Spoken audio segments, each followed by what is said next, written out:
Waqt id-dibattitu li talab il-Gvern wara s-sentenza tal-Qorti tal-Appell dalgħodu, fil-Parlament kellmu wkoll numru ta' deputati min-naħa tal-Gvern.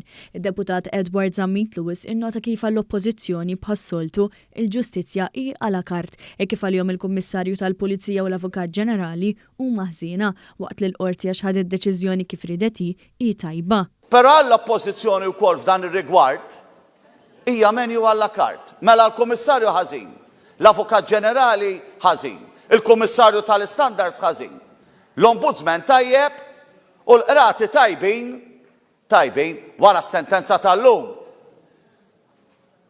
Deputy Speaker, għaw il-ħażin tal-Oppożizzjoni u dejjem appellajt illi ma jimminawx l-istituzzjoni b'dan il-mod. Tkellem ukoll il-Ministru għall-Anzjanità Attiva Joe Etienne Bella li semma numru ta' investimenti li qed jagħmel il-Gvern u għamel Gvern Laburista fis-settur tas-saħħa fosthom bil-ftuħ ta' bereġ u ċentri tas-saħħa li ġew rinnovati. Sar revamping tal-kliniċi, tal-polikliniċi li aħna għandna f'pajjiżna.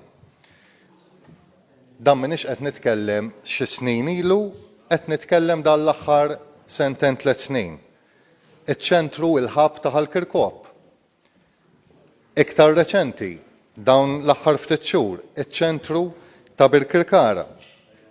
Kif nafu, ċentru ġdid ieħor il-ħab li ħajkun isostni n-nofsinhar ta' Malta, il-ħab li ħajkun qiegħed jiġi miftuħ dalwaqt ġewwa raħal ġdid. F'dan id-dibattitu tkellem ukoll il-Ministru għall-Ġustizzja Jonathan Attard li nnota kif fi żmien Gvern Nazzjonalista l-Isptar Mater Dei dam 17-il sena biex inbena u nbena b'konkos difettus. Hawnhekk innota l-aġir ta' Adrian Delija bid-differenza tal-Gvern. L-unika involviment fil-qasam tas-saħħa qabel l-intervent brabta ma' din il-deċiżjoni tal-qorti kienet il-fatt li assista propju lil dawk illi wettqu din l-atroċità li ġiet iwwejfjata kull possibilità ta' dritt mill-Gvern Nazzjonalista u b'differenza milli qed nagħmlu llum illi qed nassiguraw illi ssir ġustizzja dak iż-żmien Gvern Nazzjonalista ddeċieda li jwejfja ibiegħed kull possibilità li l-poplu Malti waqgħu jingħata rimedju.